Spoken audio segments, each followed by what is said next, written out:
From New York, this is Democracy Now! 1.5 Senate debates were held in Georgia Sunday night ahead of the state's runoff election, which will decide who controls the U.S. Senate. In one debate, the richest senator in the United States, Republican Kelly Loeffler, sparred with the Reverend Raphael Warnock.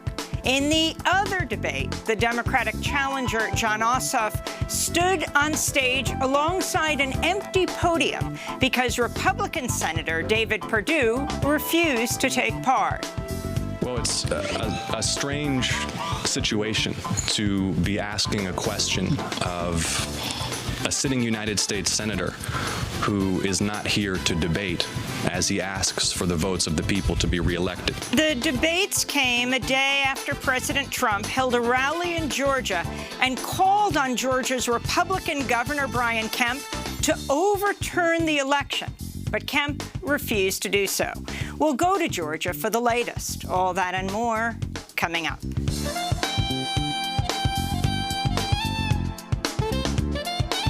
Welcome to Democracy Now!, democracynow.org, The Quarantine Report. I'm Amy Goodman. The U.S. is heading towards 15 million confirmed cases of COVID-19, as daily cases are averaging close to 200,000 a day. The reported death toll has topped 282,000, with hospitalizations now over 100,000. Experts warn the grim figures do not yet account for spikes related to Thanksgiving travel. Hospitals and the 9/11 emergency call system are being stretched to their breaking point as frontline health workers scramble to care for patients. In California, San Francisco, and 4 other Bay Area counties proactively went into a strict lockdown Sunday to prevent more infections, even though the area does not yet meet Governor Gavin Newsom's threshold for a full lockdown. Under the new order, businesses, including hair salons and spas, theaters, museums, sports venues, and bars, must close. Restaurants will be limited to takeout and delivery. Nearly 85% of California residents will now be under stay-at-home orders through Christmas. In news from Washington, D.C., President Trump announced Sunday his personal lawyer, Rudy Giuliani, tested positive for COVID-19. He was reportedly admitted to a D.C. hospital. In immigration news, over 1,000 unaccompanied refugee children in U.S. custody have tested positive for COVID-19 since March. In economic news, the Labor Department's job report released Friday showed U.S. job growth slowed significantly in November, with 245,000 jobs added last month, less than half the jobs added in October. This comes as a bipartisan group of senators say they're hopeful they'll reach an agreement on a new stimulus bill very soon. A series of stimulus programs keeping millions of Americans and small businesses afloat are set to expire in the coming weeks if lawmakers fail to pass new legislation. Globally, coronavirus cases have now topped 67 million and 1.5 million known deaths. In Iran, authorities have extended measures, including curfews and travel restrictions, as the death toll went past 50,000 over the weekend. South Korea is tightening its restrictions as cases spike, limiting gatherings and ordering gyms and karaoke bars to close. Argentina's Senate has approved what's being called a millionaire's tax, a one-off levy on around 12,000 of the richest citizens that will raise $3.7 billion to help the government respond to the coronavirus crisis and buoy Argentina's economy. Bahrain has become the second country to approve the Pfizer-BioNTech vaccine after the UK, where the first doses of the vaccine are set to be administered starting Tuesday. Meanwhile, Moscow began distributing its Sputnik shot to clinics this weekend and said it's rolling out its nationwide voluntary vaccination program this week. And Indonesia has received its first shipment of a Chinese-manufactured coronavirus vaccine from Sinovac Biotech. In India, AstraZeneca Oxford University vaccine could be available for purchase by March, according to a major manufacturer, in the first indication that COVID-19 vaccines will become available in the private market in some places. The World Health Organization's Director General, Tedros Adhanom Ghebreyesus, said coronavirus vaccines must be treated as public goods. We simply cannot accept a world in which the poor and marginalized are trampled by the rich and powerful in the stampede for vaccines. This is a global crisis, and the solutions must be shared equitably as global public goods, not as private commodities that widen inequalities. The World Health Organization is also warning against complacency and other public health measures as vaccines start to roll out, emphasizing, quote, vaccines do not equal zero COVID. In Georgia, 2 Senate debates were held Sunday night ahead of Georgia's January 5th runoff election, which will decide who controls the U.S. Senate. In the first debate, Senator David Perdue refused to take part, so Democratic challenger Jon Ossoff stood on stage alongside an empty podium. In the second debate, Republican Senator Kelly Loeffler sparred with Democratic challenger Reverend Raphael Warnock. Loeffler refused to admit Trump lost the November election. On Saturday, Trump held a campaign rally in Georgia with Perdue and Loeffler. Trump spent most of the rally falsely claiming he had won in November. He also attacked Georgia's Republican Governor Brian Kemp, who he had earlier endorsed.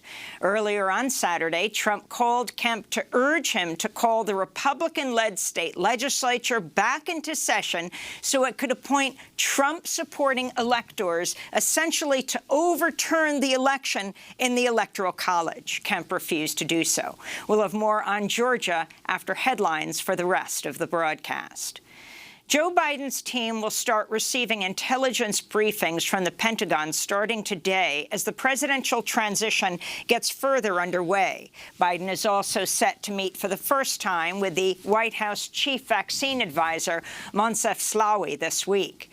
Meanwhile, Biden has tapped California Attorney General Javier Becerra to lead the Department of Health and Human Services. Becerra has filed at least 100 lawsuits against Trump, including against his immigration and environmental policies. He led the fight alongside 20 other states in Washington, D.C., to defend the Affordable Care Act as it was being attacked by Trump and the Republican Party. He's also voiced support for Medicare for all in the past. Becerra previously served as a Los Angeles Congress member and was the first Latinx to serve on the Ways and Means Committee. And in Congress, Democrats voted for New York Congressmember Gregory Meeks to become the new chair of the House Foreign Affairs Committee. He'll be the first African-American in the role. Meeks beat out Texas Congressmember Joaquin Castro, who many progressives were backing. Environmental and labor advocates have called out Meeks' staunch support of free trade deals, including the Colombia Free Trade Agreement. Activists say Meeks worked with Colombian politicians tied to right-wing paramilitaries to push a pro-corporate agenda. In a major victory for immigrant rights, a federal judge Friday ordered the Trump administration to fully and immediately restore DACA. That's the Deferred Action for Childhood Arrivals in its original form.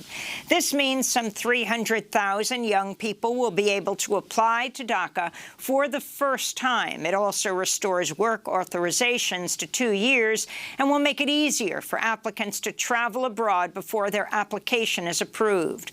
Friday's order comes over 3 years after Trump moved to end the landmark program in 2017, throwing the lives of hundreds of thousands of young people and their families into uncertainty.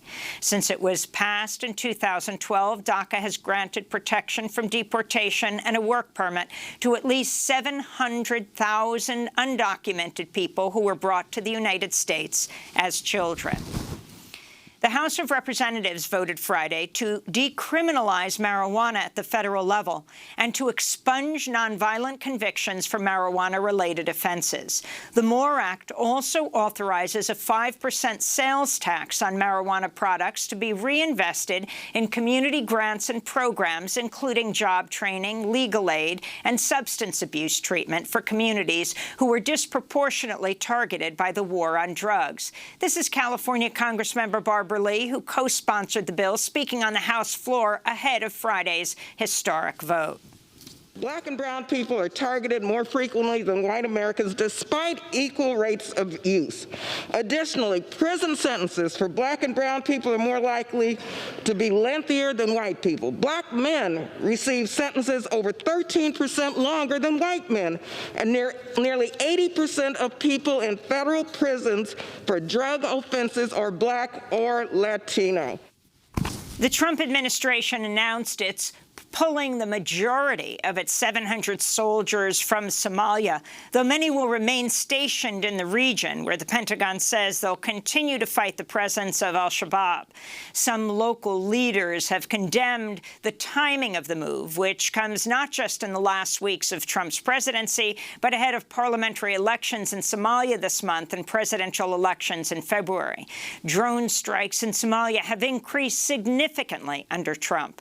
Critics have argued counterterrorism operations in the region are conducted without proper accountability. Amnesty International has accused the U.S. of concealing civilian killings as part of al-Shabaab raids. In Peru, lawmakers have repealed a highly contested agricultural law following 5 days of demonstrations and roadblocks led by farm workers across Peru, and after at least one person was killed Thursday when police opened fire on protesters. On Friday, Peru's newly appointed interim president, Alejandro Sagasti, sent a bill to Congress revoking the law, which sought to increase agricultural exports and give exporters tax breaks. Farm workers said it benefited corporations while slashing their wages and worsening working conditions. Mourners gathered Saturday for the funeral of Ali Abu Alia, a Palestinian teenager who was killed by Israeli forces Friday. Israeli soldiers shot the teen in the stomach during a protest in the occupied West Bank. Palestinian officials called the act a war crime. The European Union delegation to the Palestinians called for a full investigation, tweeting, quote, "Children enjoy special protection under international law. How many more Palestinian children will be subject to the excessive use of lethal force by the Israeli security forces?" they asked. In Yemen, at least 8 civilians were killed and 13 others injured Thursday in an artillery attack on an industrial compound in the port city of Hodeidah. Yemen's Saudi-backed government blamed Houthi rebels for the deaths. The latest fighting in Yemen has exacerbated the world's worst humanitarian crisis, where the United Nations warns about 80% of Yemen's 30 million residents are in need of assistance. World Food Program Director David Beasley said Friday Yemen tops the list of nations at risk of famine due to war, disease, and the climate crisis. We're now looking literally at 2021 being the worst humanitarian crisis year since the beginning of the United Nations. We have to prioritize, as I say, the icebergs in front of the Titanic. We've really got to give priority to famine, destabilization, and migration. Beasley predicts a record 235 million people around the world will need humanitarian aid next year, a 40% increase from 2020. The World Food Program will receive the Nobel Peace Prize on Thursday, International Human Rights Day. In Venezuela, President Nicolas Maduro has claimed victory in parliamentary elections. Turnout was unusually low at just over 30% after the opposition leader, Juan Guaido, called for a boycott of the election. Maduro is calling on incoming President Joe Biden to abandon the U.S. interventionist agenda in Venezuela and drop all sanctions. Back in the United States, in Ohio, activists are demanding justice for Casey Christopher Goodson, Jr., a 23-year-old black man who was fatally shot Friday by a Franklin County sheriff's deputy outside Goodson's home in Columbus. Family members say Goodson was carrying a Subway sandwich and was returning from a dentist's office when he was shot in the back 3 times by the sheriff's deputy. Authorities had been searching for a suspect in the area Friday afternoon when they say a man allegedly drove by waving a gun, prompting deputies to confront him. Authorities later said they recovered a handgun, but did not say where it was found. Family members say Goodson had a concealed carry permit for a handgun. They're demanding the release of body cam footage, police reports, and for an independent autopsy and investigation. And in Minnesota, Indigenous-led water protectors have launched a series of direct actions against the construction of Enbridge Line 3 pipeline, which would carry more than 750,000 barrels of tar sands oil a day through fragile ecosystems, endangering lakes, rivers, and wild rice beds. Activists say the pipeline violates treaties signed by the U.S. in 1854, 55, and 1867. Anishinaabe water protector Don Goodwin of the White Earth Reservation held a sit-in protest in the path of a pipeline construction crew Friday. Treaties are the supreme law of the land. Water protectors are also sounding the alarm over thousands of out-of-state workers brought in to work on construction of the Line 3 pipeline, warning they may add to a massive COVID-19 outbreak that's already overwhelming hospitals in rural Minnesota.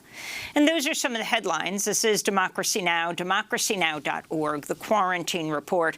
When we come back, we go to Georgia, where, well, there were 1.5 debates that took place Sunday ahead of the runoff election, which will decide who controls the U.S. Senate. Stay with us. Año de 1900.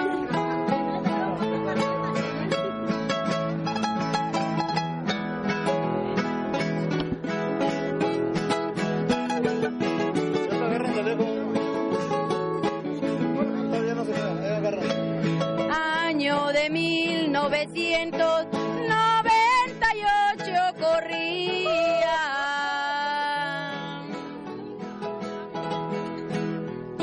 En los Estados Unidos el grupo Arca nacía. En Houston, para ser exactos, peleando por la injusticia.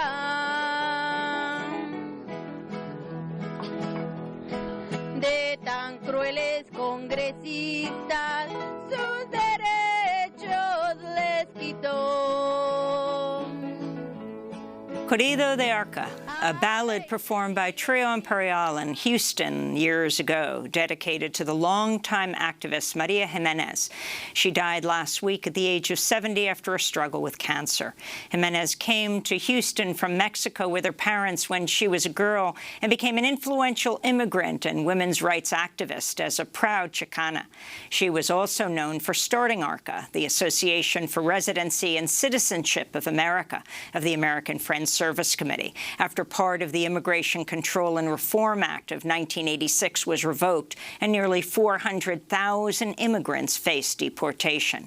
Through her organizing, many of them instead became politically engaged citizens. One of the people she mentored was Harris County Judge Lina Hidalgo, who won an upset victory in 2018 to become the first woman and Latina elected to the powerful position. This is Democracy Now!, DemocracyNow.org, the Quarantine Report. I'm Amy Goodman. We begin today's show in Georgia, where, well, 1.5 debates were held Sunday night, ahead of Georgia's January 5th runoff election, which will decide who controls the U.S. Senate. Today is the last day for new voters to register in Georgia. In the most closely watched debate of the night, Republican Senator Kelly Loeffler sparred with Democratic challenger Reverend Raphael Warnock. Loeffler is the richest senator in the country and was appointed to her seat in January by Governor Kemp. She refused to say that President Trump lost the election. You know, it's unfortunate that the focus is on a debate about who won the election when this process is still playing out, and President Trump has every right to every legal recourse. But we also have to make sure that Georgians know that we have a process that works, that their vote is counted, and that no illegal votes are counted. Senator Loeffler repeatedly attacked her challenger, Reverend Raphael Warnock. In fact, she almost never said his name without prefacing it by saying radical liberal Raphael Warnock.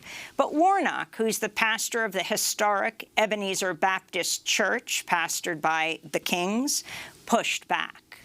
Look, it's clear to me that my opponent is going to work really hard, spending millions of dollars of her own money trying to push a narrative about me, because she's clearly decided that she does not have a case to be made for why she should stay in that seat. I do not want to defund the police, and Kelly Loeffler knows it. But she keeps saying this because she wants to distract from her own record. The truth of the matter is, were it left up to her, Georgians would not have received the $600 of expanded unemployment insurance. And they haven't seen any relief in months. And she hasn't done anything. She's done nothing to provide relief for ordinary people, the folks I'm seeing all across this state who are in pain in the middle of this pandemic. Reverend Warnock contrasted how he grew up in the projects of Savannah, Georgia, with his opponent, Senator Loeffler, the richest member of the U.S. Senate, and accused her of using her position for personal gain, saying she publicly played down the pandemic, but sold stocks earlier this year after receiving a coronavirus briefing. When you receive the private briefing regarding the coronavirus pandemic, you dumped millions of dollars of stock in order to protect your own investments. And then weeks later, when there came an opportunity to give ordinary Georgians an extra $600 of relief, you said you saw no need and called it counterproductive. Why do you think it's counterproductive to help ordinary Georgians in the middle of a pandemic? Well, thank you for that question, because I've been completely exonerated. Those are lies perpetrated by the left-wing media. At the other Georgia Senate debate that took place last night, well, only one candidate showed up. This is how the debate began.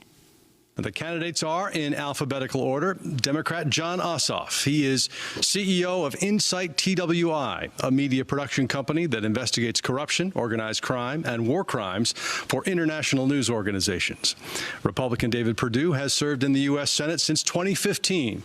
Before his election, he sat on the board of 5 major corporations and co-founded Perdue Partners, a global trading company. Senator Perdue declined to participate in this debate and is represented by an empty podium. This marks the second time the Republican Senator David Perdue has refused to debate Jon Ossoff. He also pulled out of the final debate prior to the November election after Ossoff described him as a crook. Perdue is facing increasing scrutiny over trading stocks of companies overseen by committees he sits on in the U.S. Senate. The New York Times revealed last week Perdue has traded stocks, bonds, and mutual funds nearly 2,600 times over the past 6 years, by far the most of any U.S. senator. He sometimes reported 20 or more transactions in a single day. The Sunday night debates came one day after President Trump traveled to Valdosta, Georgia, for a campaign rally with Perdue and Loeffler. It was Trump's first public rally since losing the election, but Trump spent most of the rally falsely claiming he won. He also attacked Georgia's Republican Governor Brian Kemp, who he'd earlier supported. Earlier on Saturday, Trump called Kemp to urge him to call the Republican-led state legislature back into session so it could appoint Trump-supporting electors to the Electoral College, essentially to overturn the election. Kemp refused to do so. To talk more about Georgia, we're joined by three guests. Carol Anderson is with us. She is professor at Emory University, the author of White Rage, The Unspoken Truth of Our Racial Divide. Her most recent book is One Person, No Vote, How Voter Suppression is Destroying Our Democracy. She's joining us from Atlanta. We're also joined by Democratic State Representative Bee Nguyen of Georgia. Her district includes Atlanta. And Cliff Albright is with us. He is co-founder and executive director of Black Voters Matter and a 2020 Soros Equality Fellow. Cliff Albright had a watch party last night for the debate. There is much to talk about. Professor Carol Anderson, let's begin with you. Quite an active weekend for the whole country to watch in Georgia, since Georgia will determine the balance of the U.S. Senate. If both Democrats were to win these races in the runoffs on January 5th, the U.S. Senate would be 50-50 Republican-Democrat, with the vice president, that would be Kamala Harris, being the tiebreaker. But what happens still remains to be seen. So there were 1.5 debates last night. David Perdue did not attend his, so it was Jon Ossoff's alone, and then the highly contentious debate between Warnock and Loeffler. Talk about what you watched this weekend. I watched a series of lies. I watched Loeffler mastering sound bites without any kind of depth, but a way to try to define Reverend Warnock in ways that would resonate with a base that is bereft of evidence.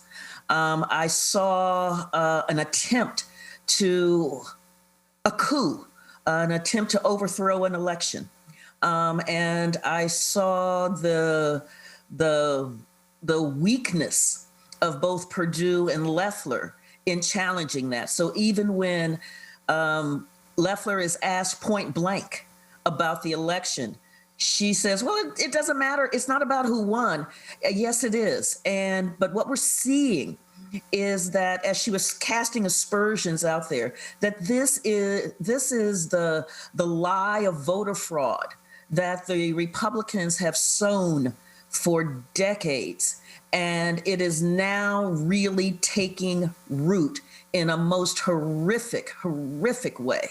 And it is a lie. It is designed to cast aspersions on the American citizenship, the right to vote for African Americans, for Asian Americans, for Hispanics. That's what I saw this weekend. State Representative Bee Nguyen, if you can talk about the significance of what's taking place in your state and what is at stake, both statewide and also nationally. Yes, as all eyes are on Georgia, we know that the country is watching us and watching the response to our elections. As Dr. Carol Anderson said, the Trump administration, backed by other Republicans across the state of Georgia, with the exception of our governor, the lieutenant governor, and the secretary of state, are pushing forward conspiracy theories. They are pushing forward lies about the election with no substantiated evidence.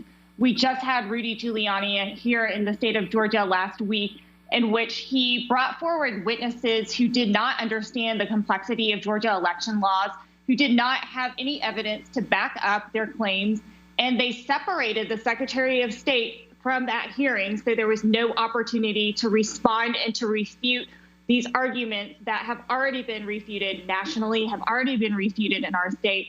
And that resulted in increased death threats for election workers. It resulted in death threats to two of our sitting senators who pushed forward the truth, who pushed back on Giuliani's team. And what we're seeing is a referendum on the Trump administration. The last 4 years, they have wreaked havoc, and Georgia voters are tired of that. The country is tired of that. What we're also seeing is the last 4 years, the Trump administration has sanctioned violence and encouraged violence, and we're seeing those threats play out in real time. We're also seeing the combination of the pandemic play out in these election hearings and these rallies. Giuliani was just diagnosed with COVID yesterday, and he's put every single one of those senators in that room at risk. He was there without a mask. There were many other people there without a mask. We have 2 sitting senators who deny that there is a pandemic and who continue to allow the president to push these lies that undermine our democracy.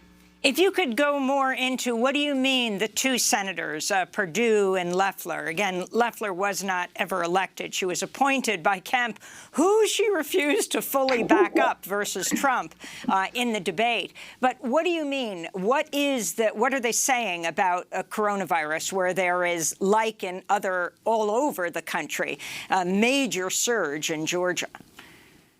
Well, they're not really saying anything. And the fact that Perdue didn't show up at the debate yesterday is indicative of his leadership in Georgia. He just has shown up for the state of Georgia and working families in Georgia. They have not followed science on the virus. They continue to hold rallies without encouraging social distancing, without telling their supporters to wear masks. And we are seeing the results of what happens when people come in close proximity with each other, when large gatherings are happening. They have not pushed forward a stimulus package. You mentioned earlier that Americans are waiting for another round of stimulus. I have constituents who reach out to me every single week telling me they have not even seen unemployment that they've filed for many, many months ago. People are losing their homes. They're getting sick. They are unemployed, losing their cars. Working families need our senators to respond to the pandemic, to follow science, to show them that they understand what it means when we have a public pandemic that is just ravaging us economically. These 2 senators understood that this was going to be an issue, and instead of informing the public, they took advantage of that information and used it to trade their stocks. And that is not the type of representation that we need here in Georgia or in our Senate. I want to go back in history to the last time Senator David Perdue debated Jon Ossoff. After this, he refused to debate him again. This is Jon Ossoff speaking to Perdue in the debate in late October. You've continued to demean yourself throughout this campaign with your conduct. First, you were lengthening my nose in attack ads to remind everybody that I'm Jewish. And then when that didn't work, you started calling me some kind of Islamic terrorist. And then when that didn't work, you started calling me a Chinese communist. It's ridiculous. So, State Representative B. Wen, this pretty much blew him off the stage for the rest of debates. He also called him a criminal and said whether it's him or his handlers in Washington, is it really worth selling your soul, he said, for doing what was happening. Carol Anderson, State Representative Nguyen, if you can talk about the significance of what he was saying. Yeah, I mean, Jon Ossoff has called Perdue out. He is not being shy about calling him out for who he is. He is speaking the truth about this sitting senator who is xenophobic, who is racist, who does have a history of standing by Trump side by side, who is not pushing forward any policy solutions. He is ready to take healthcare away from Americans during a pandemic. He has no policy issues to stand behind. In fact, when Jon Ossoff was visiting a small business, Slutty Vegan, one that is Black-owned, who has done just a tremendous job of expanding their entrepreneurship throughout the city of Atlanta, Perdue's response was to make fun of Jon Ossoff for visiting this business. These are small businesses in the state of Georgia who need support economically, who need us to uplift the small businesses. And quite frankly, I don't know of any American on either side of the aisle who supports demeaning and belittling a small business. And it just shows how out of touch Senator Perdue is with working Georgians. You mentioned death threats against state legislators. You yourself, State Representative Binh Nguyen, have a fascinating background. You're the daughter of Vietnamese immigrants. You're the first Vietnamese American state representative. Your family then went on to help settle a Syrian refugee family in 2015. Can you talk about how your own life story informs what you do today and your response to the politics of Georgia and the divisions right now? Absolutely. I mean, my life story and my lived experience informs me on policies and informs me on humanity, quite frankly. When my parents left Vietnam, they fled in the middle of the night on a boat. And at the time, it was President Jimmy Carter who expanded the number of Vietnamese refugees being accepted into America. And it was a Republican governor, Governor Robert Ray from Iowa, who opened his state and said, we will accept as many refugees as we can into the state of Iowa. That bipartisan spirit is completely absent in today's politics. And growing up in a state like Georgia, I'm part of what we call the New South, a coalition of Black, brown, Asian, young folks, progressive folks who want to see a state and a country that embraces diversity and that understands that cultural differences and what we contribute makes our country unique and special. And that's what makes America great, quite frankly.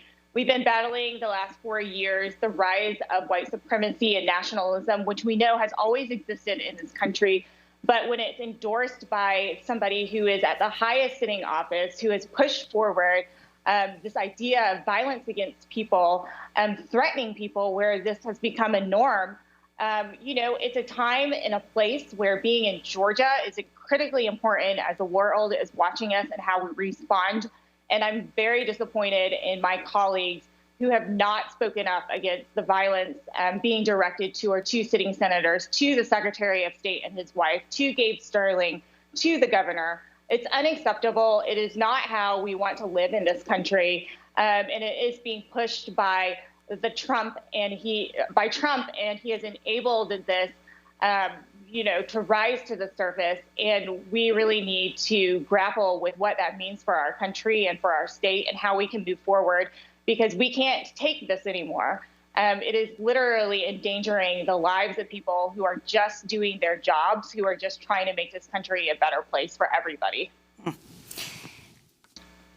I wanted to go to Gabe Sterling, the election manager you talked about. Again, the state leadership of Georgia is Republican. The state election manager, Gabe Sterling, the Secretary of State, and, of course, Brian Kemp, the governor. I want to go to Gabe Sterling, who made this emotional plea last week around the Republican leadership of our country, around President Trump and Giuliani, who was just there, now tested positive for COVID-19 after not clear how many people he posed with. None of them was he wearing a mask. This is Gabe Sterling. Mr. President, it looks like you likely lost the state of Georgia.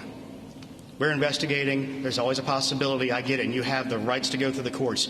What you don't have the ability to do, and you need to step up and say this, is stop inspiring people to commit potential acts of violence. Someone's going to get hurt. Someone's going to get shot. Someone's going to get killed. That was Gabe Sterling. I want to go back to the debate that took place last night. In August, players with the WNBA's, the Women's Basketball League, Atlanta Dream, urged fans to elect Senate Democratic candidate Raphael Warnock. Senator Kelly Loeffler is the co-owner of the franchise. Several players arrived at the league's coronavirus bubble in Florida wearing black T-shirts that read, "Vote Warnock," in white letters. The action came after Loeffler slammed the WNBA's Racial Justice Initiative for the 2020 season, saying any alignment with the Black Lives Matter movement sends a message of exclusion as they seek to defund the police. This is debate panelist Lisa Graham questioning Loeffler. You've called the Black Lives Matter movement fascist. You've alienated members of your own basketball team by talking about that stance, or taking that stance, rather. Is that still your view tonight after seeing and hearing how it hits home with so many people personally? The life of every African American is important, and there is no place for racism in this country. But there are organizations whose number one goal is to defund the police. And we know that that hurts minority communities more than anyone. And we have to stand with our men and women of law enforcement. Carol Anderson, can you talk about this constant refrain of Senator Loeffler as she would continually attack Reverend Warnock? Yes, I mean, this defund the police, radical leftist, radical defund, those are like it's putting like chum in the water for a base that is feeling, as Trump said, victimized. They're victims. But the real problem here is that it is a racist dog whistle. And that's what we have to understand. It is deliberately misunderstanding what Black Lives Matter is really all about. It is designed to wipe that away, the same way they called Martin Luther King a communist, is what she was doing to Reverend Warnock yesterday. And what this is about is what she didn't deal with was 8 minutes and 46 seconds. George Floyd had a knee on his neck for 8 minutes and 46 seconds. Loeffler will not deal with that. She will not deal with 7 bullets in the back of Jacob Blake. She will not deal with a basic no-knock warrant that ended up killing Breonna Taylor. So this is what Black Lives Matter is talking about, is the use of state violence against Black people. Instead, she engages in these dog whistles that are designed to create this fervor for holding back this supposedly Black mass that will overturn everything, overturn the American dream. It is marketing, racist marketing 101. We're going to break and then come back to this discussion, and we'll be joined by Cliff Albright, who is suing the Georgia Secretary of State, his organization, for pulling something like 200,000 voters off the voter rolls. Carol Anderson is a professor at Emory University.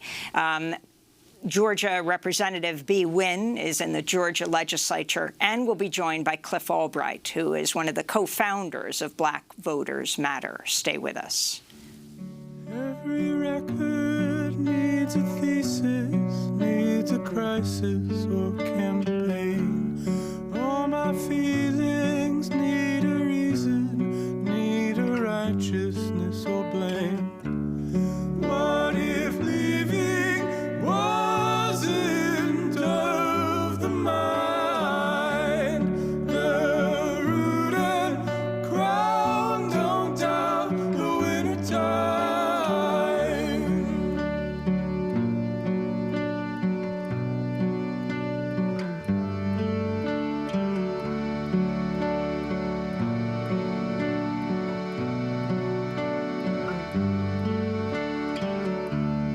Underground, the dark and cooling earth embraces what can sink into itself and fall for miles into a timeless darkening.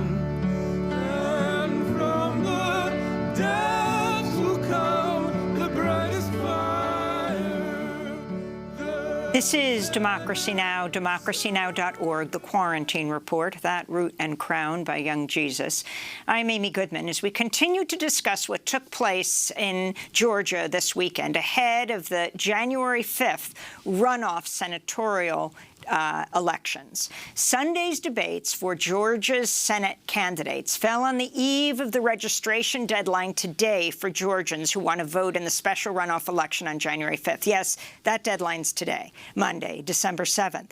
This comes after Georgia Republican Secretary of State Brad Raffensperger repeated his demand that President Trump stop promoting conspiracy theories about a stolen election, saying Trump's rhetoric is fueling violent threats against election officials. This is exactly the kind of language that is at the base of growing threat environment for election workers who are simply doing their jobs. But that's exactly what President Trump did this weekend in Georgia, continued to deny that Biden had won the elections, continued to attack the Republican leadership of Georgia, which in the past he had always supported. He even made a call to the Republican governor, Brian Kemp, before he came to the rally, demanding that he have the legislature choose Trump-allied electors for the Electoral College to overturn the will of the people. Georgia voted for the first time in years narrowly for the Democrat, for Joe Biden. For more, we are joined by three guests, and we're going to begin with Atlanta organizer Cliff Albright, co-founder and executive director of Black Voters Matter. We thank you so much for being with us, Cliff. Interestingly, you are suing your organization, along with a number of organizations, are suing the Secretary of State of Georgia. Explain why. Yeah, thank you for having me, Amy. Back in 2019, and really in each year, Georgia has done a series of voter purges. And in 2019, what we discovered is that there were 200,000 who were purged allegedly because they had moved, who had, in fact, not moved. Their addresses had not changed. The problem is that the Secretary of State used an illegal vendor. They used a non-official source for the addresses to send out the notifications that they used to verify whether or not folks had moved. Then when they didn't get a response, they used that as a rationale to purge people. What we argued is that there was really only one vendor. There was only one official way to check those addresses. And if they had done so, then they would have seen that those folks had not moved, that 200,000 had not moved, and so they were purged illegally. In fact, when we sent out postcards to notify these voters that they had been purged and that they need to check their registration status, out of 100,000 that we sent out, we only got back a couple of hundred, which means that the vast majority of those addresses that we sent them to using the official vendor actually made it to the people that it was supposed to make it to. So that's the basis of our lawsuit. At the end of the day, this election that, has gone into a recount, 2-3 different recounts, it should not have even been close. And that's one of the main things that we want folks to recognize about Georgia elections is that without the suppression that's been taking place under previous Secretary of State Kemp, as well as the current Secretary of State, we don't want him to be viewed as a profile in courage. He's still been a large-scale voter suppression advocate. He's still intimidating voting rights organizations. And so without that form of intimidation, this would not have even been a close election. Explain that further. How is he intimidating voting rights organizations? Yeah, just as an example, just in this past week, even as he and his staff have been saying things like, somebody's going to get hurt, they've also announced that they're investigating 4 organizations that do voter registration, including our dear friends at the New Georgia Project, which has been a constant target of the Secretary of State's office. So, what we have to recognize is it's nice for you to say, hey, Mr. President, somebody's going to get hurt. There's going to be violence. But the fact of the matter is when you lead this kind of propaganda, that there's voter fraud taking place, right? Whether it's coming out of Raffensperger's mouth or whether it's coming out of Loeffler's mouth on the debate stage, when you push that narrative that you've got these organizations out there that are doing these nefarious activities, that are bringing people into the state and having people vote illegally, when you do that kind of soft narrative or soft incites of violence, it has the same impact of what Trump is saying. And that's been going on in this state for far too long. And Secretary Raffensperger has his hands dirty with it. I wanted to go to Saturday's rally that Trump held in Georgia. Much of his speech focusing on the November presidential election results. He repeated his baseless claims of widespread voter fraud in the election and called for sweeping barriers to voting access in the future. We need to pass landmark election reform, including voter ID. Is that so bad? fancy verification, like we live in the country, we live in the state. Citizenship confirmation. They want to say, oh, he doesn't have to be a citizen. You got to see what's voting. They're not citizens. You're a citizen? No, I'm not citizen. You speak English? No, no English. Speak no English. Can you respond to this, Cliff Albright, and talk about the effect this is having in Georgia? And who has to register by today? Of course, regular voters, for example, who voted in November, they are registered, so they don't have to register. But what do people have to do, and when can they start voting for the January 5th senatorial runoffs?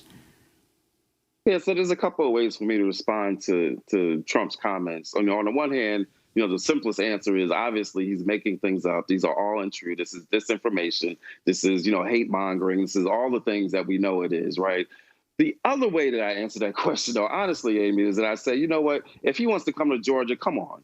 If he wants to do his little hate rallies, go on and do them. Because what he's doing, in part, is for all those voters who are celebrating the fact that we beat him, right? And we turned and we flipped Georgia, but that may have been thinking, okay, I did my job in November. I don't really have to get as involved in this runoff election. If there are folks that were out there thinking about that, Black voters in particular, guess what? He is reminding us of just how important this runoff election is. Keep in mind that between he and Pence, I think they came to Georgia at least 3 or 4 times leading up to the general election, and that didn't work out too well for them. So if he wants to come and do his little KKK rallies, that's fine with me.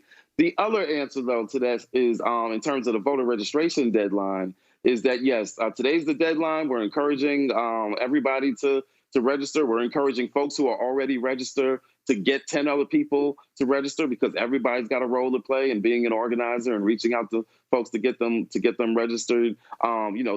There's 23,000, I think it is, 18-year-olds. People turning 18 between November 3rd and January 5th. We've been doing outreach targeted to them, formerly incarcerated folks that have their rights to vote. Anybody who's not yet registered, today's the deadline. We're encouraging everybody to go. And we're encouraging everybody to check their registration status. That's the other piece of this. We want people to be newly registered, but even if you're already registered, check your registration status so that we can make sure that there's no funny business going on and that you're registered, that you know what your accurate and correct polling place is. And we're doing all these things across the state. We've got partners, community-based partners in 50 counties throughout the state of Georgia, Middle Georgia, Metro Atlanta, the mid-sized cities, Southwest Georgia, all across the state, where on a daily basis, we've got partners going out, reminding people about the voter registration deadlines, and that not only can they be voting by mail right now, but that starting next Monday, December 14th, early vote starts in Georgia. Professor Carol Anderson, your most recent book, One Person, No Vote, How Voter Suppression is Destroying Our Democracy. Can you talk about what's happened since you've written that book? Do you hold out more hope? And can you talk about the effect of the President of the United States continually alleging voter fraud, continually saying, as he did in Valdosta on Saturday night, again saying that he actually won the election? Yes, this is, I think of Trump as he's not an aberration, he's the culmination. He is the culmination of decades of the Republicans hollering voting fraud, of creating the theater of voter fraud as a means to justify massive voter suppression, as a means to justify voter ID, where the state's legislatures are identifying IDs that African Americans don't have, and making those the access point to the ballot box, in terms of shutting down polling stations, in terms of creating the imagery again. You heard him talking about all of these non-citizens voting. Do you speak English? Well, the Voting Rights Act has language in there that deals with communities that have sizable non-English speaking American citizens, and that states are to be responsive to that population by printing the ballots in that language, as well as having poll workers and election folks there who can help in that language. And so what you hear in this kind of xenophobic thing is to undermine American democracy. Carol Anderson, I want to thank you so much for being with us. Professor at Emory University, author of One Person, No Vote. Cliff Albright, co-founder of Black Voters Matter. And I want to thank Democratic State Representative Bee Wynn of Georgia. We're going to end today's show in nearby Alabama with civil rights attorney Bryan Stevenson, who founded the Equal Justice Initiative. He was one of 4 human rights defenders who won this year's Right Livelihood Award last Thursday. This was his acceptance speech. I work in a country that has the highest rate of incarceration in the world. I work against a system that treats you better if you're rich and guilty than if you're poor and innocent. We work to overturn this horrific era of mass incarceration in America that has been brought about by the politics of fear and anger, and in too many places across the world. We're being governed by people who preach fear and anger are the essential ingredients of oppression and abuse. And we need a community of people to stand up against it. That's what human rights work is about for me. It's about challenging these conditions that have been so brutal, so toxic, so critically unfair. There are thousands of innocent people in our jails and prisons, and we're going to continue fighting for them. I am the descendant of one of the 12 million Africans who were abducted, kidnapped, trafficked to this continent 400 years ago. My great-grandparents were enslaved. They had to deal with the bondage and horrors of slavery in this nation. And yet they persevered. They had a hope. They had a belief. They had a commitment to freedom and equality.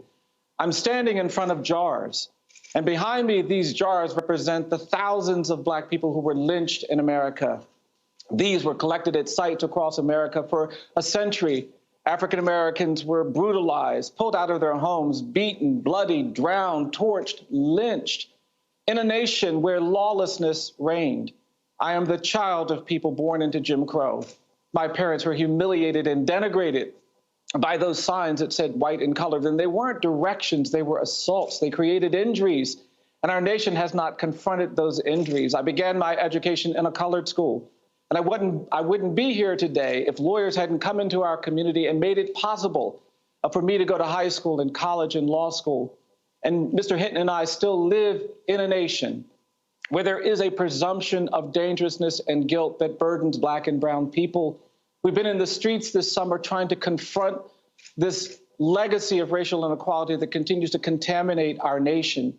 We are not yet free. We have not dealt with this horrific narrative. My great-grandparents were enslaved. They had to deal with brutality and bondage, but the greatest victimization they suffered was this narrative that was created during slavery that Black people aren't as good as white people, that Black people are less human, Black people are less evolved, Black people are less deserving, Black people are less capable. That narrative is the narrative that we are fighting against. I'm in Montgomery, Alabama. It's a community where a generation ago, people put on their Sunday best to protest, to fight for equality and justice.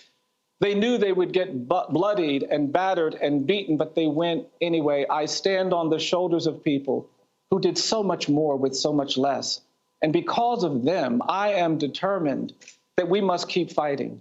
Because of them, I believe that we must stand up even when people say sit down. We must speak even when people say be quiet. Wherever human rights are being violated, wherever injustice can be found, wherever inequality can be seen, there have to be a community of people who fight.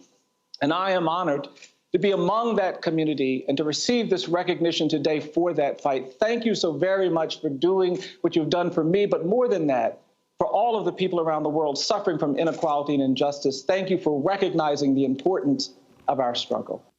Bryan Stevenson is winner of this year's Right Livelihood Award, awarded last Thursday. To see the full ceremony, you can go to democracynow.org, referred to often as the Alternative Nobel. This Thursday, on December 10th, International Human Rights Day, the Nobel Peace Prize will be given to the World Food Program, and of course, we'll be covering it. A very happy birthday to Igor Moreno. That does it for today's broadcast. Democracy Now! Is produced with Renee Feltz, Mike Burke, Dina Guzder, Libby Rainey, Nermeen Sheikh, Maria Tarasena, Carla Wills, Tammy Warnoff, Tarina Nadura, Sam Alcoff, Tay Maria, Studio John Hamilton, Ravi Karen, Hani Masood, and Adriana Contreras. Special thanks to Julie Crosby, Becca Staley. I'm Amy Goodman.